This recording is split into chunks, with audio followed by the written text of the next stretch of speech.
오늘 하나님께서 우리에게 주시는 말씀은 신약성경 디모데후서 3장 1절부터 5절 그리고 13절 말씀이 되겠습니다. 우리 같이 한 목소리로 디모데후서 3장 1절부터 5절까지 그리고 13절 말씀 함께 읽도록 하겠습니다. 시작. 너는 이것을 알라. 말세에 고통하는 때가 이르러 사람들이 자기를 사랑하며 돈을 사랑하며 자랑하며 교만하며 비방하며 부모를 거역하며 감사하지 아니하고 거룩하지 아니하며 무정하며 원통함을 풀지 아니하며 모함하며 절제하며 못하며 사나우며 선한 것을 좋아하지 아니하며 배신하며 조급하며 자만하며 쾌락을 사랑하기를 하나님이 사랑하는 것보다 더하며 경건의 모양은 있으나 경건의 능력은 부인하니 이 같은 자들에게서 내가 돌아서라. 아멘. 그리고 13절 말씀 한 말씀 더 있습니다. 시작. 악한 사람들과 속이는 자들은 더욱 악하여져서 속이기도 하고 속기도 하나니. 아멘.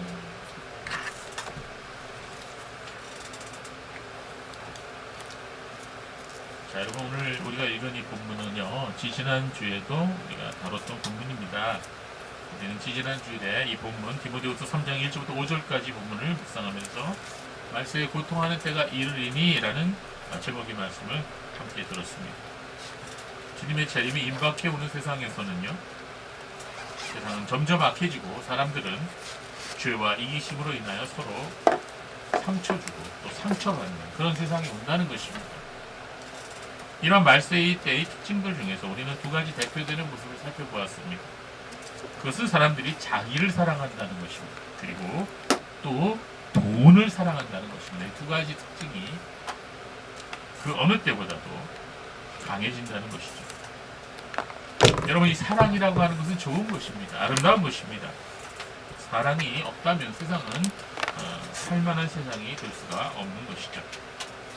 그러나 이 사랑이 부패한 사랑이 되어버린다면 그것보다도 더 악하고 추한 게 없습니다. 사랑에 인간의 욕심이 욕망이 앞서게 되면, 사랑에 돈이 개입하게 되면, 사랑에 이기심이 섞이게 되면 그러한 사랑은 다른 어떠한 것보다도 더 부패되게 돼서 심한 악취를 풍기게 된다는 것입니다. 그리고 그러한 부패한 사랑은 더 이상 사랑이 아닙니다. 변질된 사랑은 사랑이라고 할 수 없습니다. 다른 사람과 자기 자신을 상하게 만드는 무서운 독이 될 수도 있는 것입니다. 또한 사랑의 대상이 잘못돼도 추한 것이 되어버립니다. 말세의 사람들이 사랑하는 것이 자기 자신이라 그랬습니다. 또 돈이라 그랬습니다. 자, 그렇게 되면 어떻게 됩니까? 그 사랑은 더러운 사랑이 되는 것입니다. 자기 사랑은 극도의 이기심으로 나타나며 돈 사랑은 온갖 죄악의 뿌리가 된다고 말씀하셨습니다. 자기를 사랑하는 사람은 다른 사람이 어찌되든지 자기 자신이 원하는 것을 얻으려고 합니다. 그래서 다른 사람들의 피눈물 위에다가 자기의 행복의 공전을 지으려고 하는 것입니다. 돈을 사랑하는 사람은 돈이 인생의 목적이 됩니다. 그래서 수단과 방법을 가리지 않고 돈을 벌려고 하죠. 그러다 보니 온갖 죄를 저지르게 되는 것입니다. 그래서 돈이 일만하게 뿌리다 이렇게 말하는 것입니다. 돈을 사랑하는 사람은 그 돈을 움켜쥐고 나눠주려고 하지 않습니다. 혹 나눠주더라도 자기 자신의 이름을 세상에 알리기 위해서 그렇게 하는 것입니다. 여러분 주위에 자기 사랑에 빠져있는 사람과 돈 사랑에 파묻혀 있는 사람이 있다면 그런 사람 멀리 하시기 바랍니다. 그런 사람과 함께 있다 보면 영혼이 피곤해집니다. 아무것도 배울 것이 없고요. 결국 나 자신도 상처 있고 악한 영향을 받게 되는 것입니다. 하물며 그런 사람과 일생을 같이 한다고요? 그걸 상상하기도 싫은 것입니다. 그러므로 우리가 친구를 사귈 때 또 결혼 상대를 우리가 만날 때 정말 조심해야 되는 것입니다. 제가 지하철을 타는데요. 어제 지하철을 탔습니다. 근데 이런 광고판을 보았어요. 어느 결혼정보업체 광고판이었어요. 뭐라 그러냐면 자신들에게 등록해 있는 회원이 수천 명인데 그들 중 대부분이 의사이거나 아니면 법조인들이라 이렇게 자랑하고 있었습니다. 그러니까 판사, 검사, 변호사라는 거죠. 여러분 제가 한번 묻겠습니다. 여러분 딸이 아니면 여러분 자신이 의사와 결혼한다면, 판사, 검사, 변호사와 결혼한다면 좋겠습니까? 안 좋겠습니까? 아, 솔직히 말해보라고요. 좋아요, 안 좋아요? 아, 좋지요. 이게 정직하지 않습니까? 정직해야죠, 사람이. 세상 사람들은 자기의 사위가 그런 직업을 갖고 있으면 뭐하죠? 자랑하죠. 아줌마들 자랑하잖아요. 아, 우리 사위가 판사야. 오메 기주고. 그러잖아요. 안 그래요? 그런데 여러분 다시 생각해 보아야 됩니다. 그 의사라는 사람이, 그 판사, 검사, 변호사라는 직업을 가진 사람이 하나님을 부인하는 무신론자라면, 진화론에 빠진 사람이라면, 그리고 자기 사랑에 이기심에 물든 사람이라면, 그리고 돈을 사랑하는 자라면, 그래도 그런 사람과 인생을 함께 하고 싶습니까? 아마도 많은 사람들이 그래도 의사잖아요. 남는 장사 아닙니까? 이렇게 말할 거예요. 현대의 많은 사람들이 이 결혼을요, 장사하는 것으로 이해합니다. 큰일 날 사고방식. 그런 가치관으로 인생을 살고 결혼을 하게 된다면 매일매일 지옥을 경험하게 될 수도 있어요. 한번 하고 싶으면 해보세요. 성도 여러분, 자기를 사랑하고 이기적인 삶을 살아가는 사람과 돈을 사랑하는 사람은요, 절대로 다른 사람을 위해서 자기 희생하지 않아요. 그리고 진정한 그리스도인은 그러한 사람을 가까이해서는 아니 되는 것입니다. 그 두 가지 모습은요, 말세에 나타나는 가장 대표적인 세상적인 가치관인 것입니다. 그로 인하여 이 세상이 고통스러운 세상이 된다고 성경은 말씀하고 있습니다. 그럼에도 불구하고 수많은 사람들이 그런 헛된 사랑을 쫓아가고 있습니다. 잘못된 사랑으로 인하여 자신이 고통받고 있음에도 불구하고 그 잘못된 사랑을 놓치려고 하지 놓지를 못해요. 왜 그럴까요? 그것은 자기 자신도 그런 잘못된 사랑에 오염되어 있기 때문인 것입니다. 여러분 혹시 원숭이 사냥법 아십니까? 아프리카 원주민들이요, 원숭이를 사냥하는 방법은 아주 간단하다고 합니다. 입구가 좁은 이 항아리를 하나 마련해서 원숭이가 좋아하는 바나나나 견과류 같은 것들을 그 안에 넣어두면요, 원숭이가 그 항아리에 손을 넣어서 먹이를 움켜쥐는데, 먹이를 움켜쥔 손이 빈손보다 커지죠. 그러니까 이게 항아리에서 빼려고 해도 이 항아리 좁은 입구에서 손이 걸려가 빠지지 않는 거예요. 원숭이는 그런데 한번 손에 들어온 것은 결국 놓치지 않으려고 하는 습성이 있답니다. 그래서 사냥꾼이 잡으러 와도 손을 빼지 못하고 킥킥거리고 있다는 거예요. 근데 잡으면 되는 거예요. 그렇게 먹이 한 조각을 얻으려다가 자기의 생명을 잃게 되는 거예요. 원숭이 골요리 보셨죠? 그런데 사람들도 이러한 원숭이 같은 행동을 한다는 거예요. 자기 손에 쥐고 있는 것을 포기를 못해요.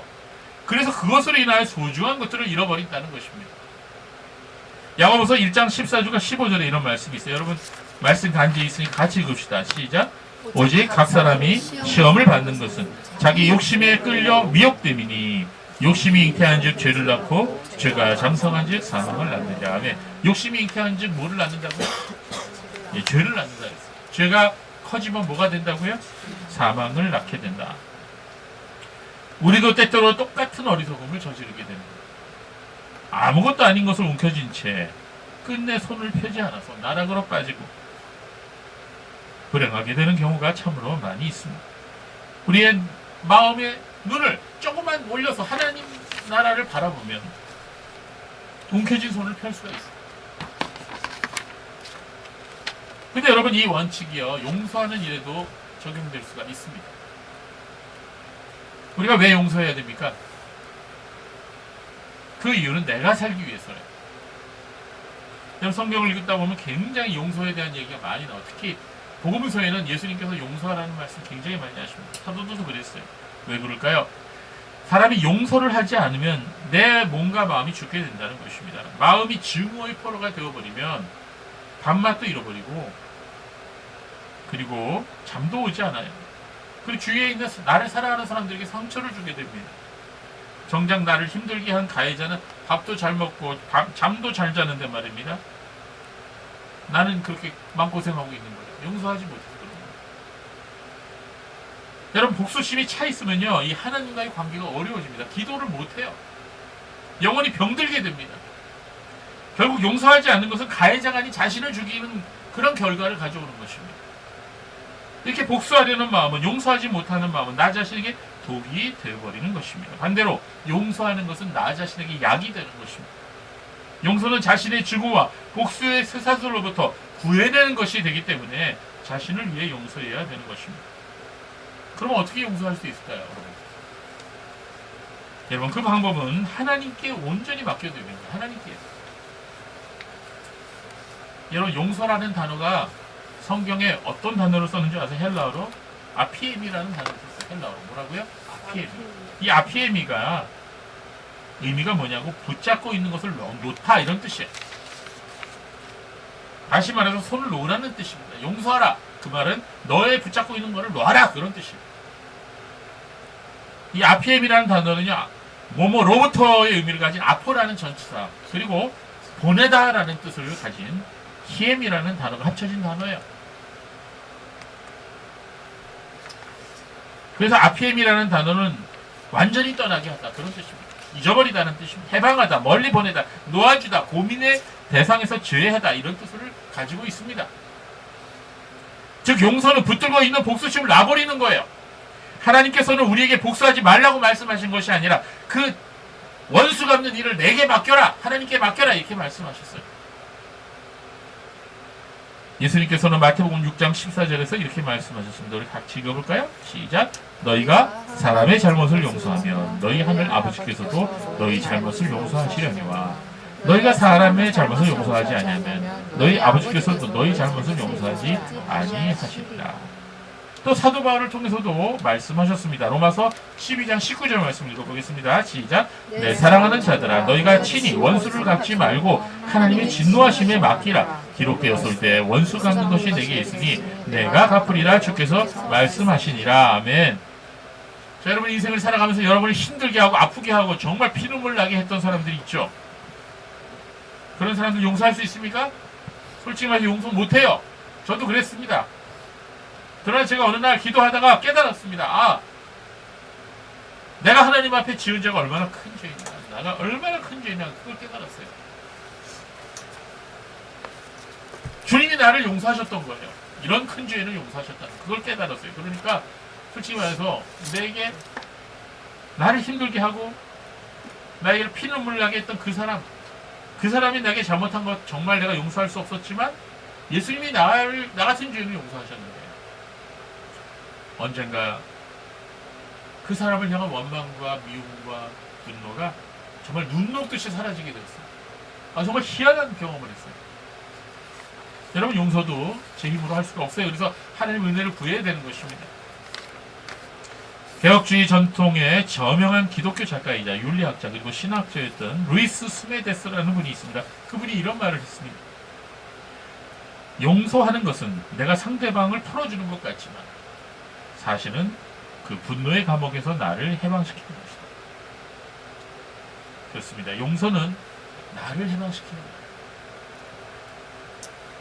여러분, 지난번에도 말씀드렸듯이 디모데후서 3장 본문에는 모두 19가지의 사람들의 악한 모습이 나와 있습니다. 우리가 아직 본문에 나온 19가지의 죄의 모습 중에 17가지를 살펴보지 않았습니다만 사도 바울은 이러한 모습을 보이는 사람들로부터 어떻게 하라 그랬어요? 돌아서라 그랬어요. 돌아서라. 디모데후서 3장 5절 말씀 읽고 있습니다. 시작. 경건의 모양은 있으나 경건의 능력은 부인하는 하니 이 같은 자들에게서 내가 돌아서라. 어떻게 하라고요? 가서 끌어안아야 돌아서라 그랬어요. 멀리 하라는 거예요. 제가 청소년과 청년 시절에 부모님께서 저에게 하시는 말씀이 잔소리로 들렸을 때가 있었습니다. 근데 나이가 들어서 생각해보니까 그때 하셨던 말씀들이 다 저 잘되라고 하신 말씀이었어요. 저 행복하라고, 저 악한 세상에 상처받지 말라고 하신 말씀이었음을 깨닫게 되었습니다. 하나님의 말씀도 이와 같습니다. 하나님은 여러분을 사랑하셔요. 그렇기 때문에 여러분이 행복하기 원하시고 여러분에게 좋은 것을 주기 원하십니다. 그럼 우리가 하나님의 말씀을 들으면 순종하게 되면 우리가 그런 아름다운 것들을 누릴 수가 있어요.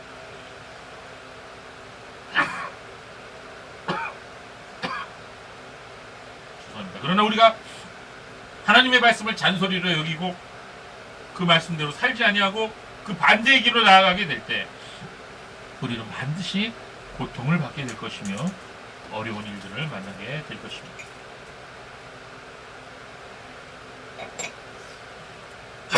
여러분 오늘 말씀을 잘 들으셔야 됩니다. 우리가 살아가고 있는 세상이 어떤 세상입니까? 세상은 속고 속이는 곳이에요. 세상 사람들은 속이기도 하고 또 자신들도 속임을 당하기도 합니다. 그 말씀이 디모데후서 3장 13절에 있어요. 같이 한번 읽어보겠습니다. 13절 시작. 악한 사람들과 속이는 자들은 더욱 악하여져서 속이기도 하고 속기도 하는. 이 세상은요 속이고 속고 막 이게 계속 반복되는 거예요. 여러분 세상을 만만하게 보면 안 됩니다. 곳곳에 지뢰와 폭탄이 여기저기 산재해 있어요. 우리가 휴전선 일대 이 비무장지대에 가보면요 지뢰밭이 있습니다. 지뢰 지역. 이게 지뢰라고 딱 폴마로 붙여있어요. 잘못 건드리다가 밟으면 몸뚱아리가 날아가고 발목이 잘라집니다. 여러분 우리 인생이 그래요. 곳곳에 지뢰가 있어요. 밟으면 터지는 겁니다. 우리 욕심에 이끌리거나 조바심으로 쉽게 결정해버리고 우리도 지뢰를 밟을 수 있어요. 우리가 하나님께 기도하고 하나님 인도하심 받지 않고 어떤 장사를 한다고 어떤 상가를 개업해보세요. 그거 100% 망해요. 우리가 하나님의 인도하심을 받지 않고 기도 없이 사람을 사귀게 되면 어떻게 돼요? 우리가 배신당합니다.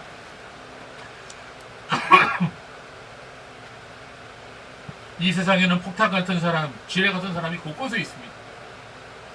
조심해야 돼요. 그런 사람들을 어떻게 하라고요? 멀리 해야 됩니다. 돌아서야 됩니다. 우리가 겉모습만 보고 사람을 평가하면 안 돼요.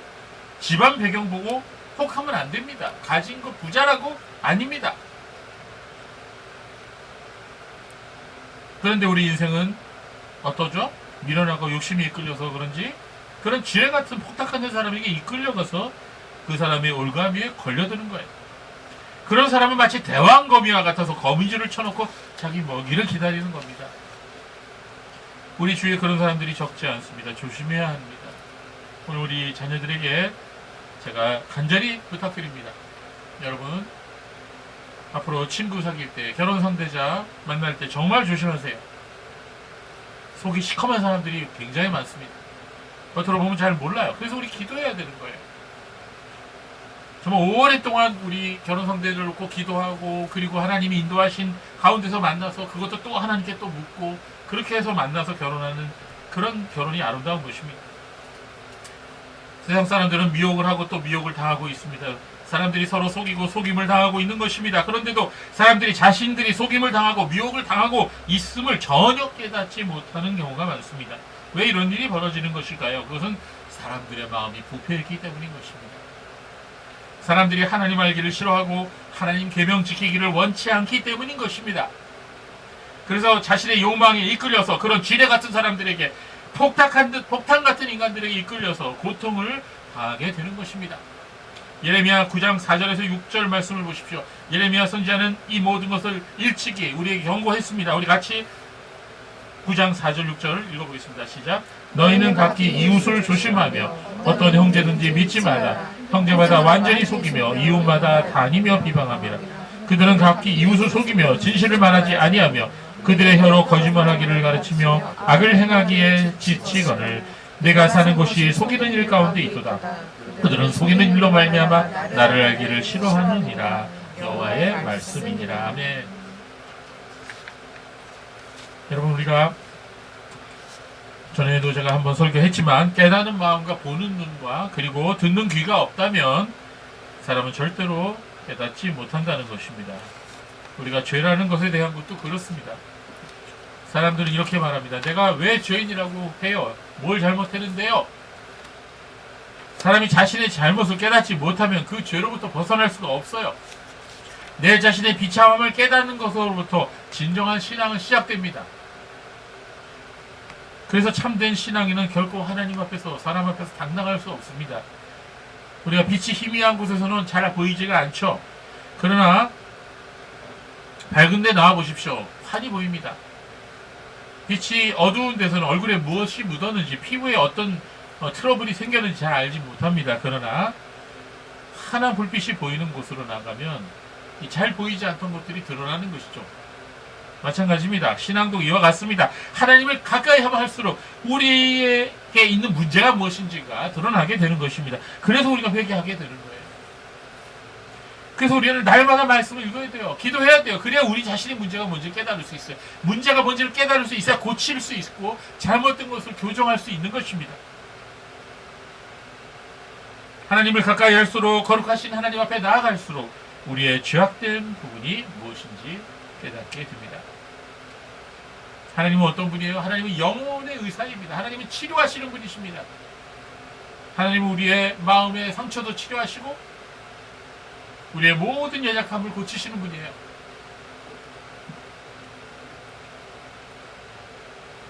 우리가 똑같은 성경 본문을 읽고 똑같은 설교를 들어도 어떤 사람은 가슴을 치고 회개하고 자신의 죄를 깨닫고 괴로워하는데, 그러나 어떤 사람은 지루해서 맨날 시계만 본단 말이에요.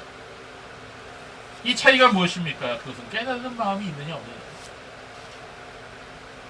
여러분에게 깨닫는 마음이 있습니까? 듣는 귀가 있습니까? 보는 눈이 있습니까? 하나님 앞에서 내 문제가 무엇인지, 내 죄가 무엇인지, 내가 얼마나 비참한 가운데 처해 있는지를 알고 계십니까? 우리는 우리에게 그러한 마음 주시기를 기도해야 하는 것입니다. 성도 여러분, 미혹하는 일들이 곳곳에서 일어나고 있습니다. 사람들은 미혹을 당하고 또 미혹을 하고 살아가고 있습니다. 서로 속이고 속임을 당하고 있습니다. 우리가 앞에서 말씀드렸듯이 원숭이같이 어리석은 사람이 되어서는 안 될 것입니다. 손에 쥐고 있는 것들을 놓지 못해서, 가지고 있는 것들을 포기하지 못해서 우리가 마귀에게 유린당하고 죄의 포로가 되며 끝내는 고통스럽고 처참한 결과가 일어나게 될 때까지 포기하지 못하는 그런 인생을 살아가서는 안 되겠습니다. 그러므로 성도 여러분, 하나님 말씀에 귀를 기울이십시오. 그분의 말씀에 순종하며 나갈 때 나에게 살 길이 열리는 것입니다. 세상에서 상처받고 골마 터진 마음이 치유될 수가 있는 것입니다. 감정을 따라가지 말고 하나님 말씀을 따라가십시오. 하나님 말씀에 굴복해야 됩니다. 저는 이 표현은 굉장히 중요하다고 생각합니다. 하나님 말씀을 듣고 그러나 기쁨으로 받고 잊어버리는 사람 많아요. 오늘 설교 참 괜찮네, 좋네. 잊어버려요. 그럼 아무런 유익이 없습니다. 하나님의 말씀에 굴복해야 됩니다. 굴복한다는 말이 무슨 뜻입니까? 그 말씀대로 내가 행한다는 뜻입니다. 그래야 우리 영혼이 삽니다.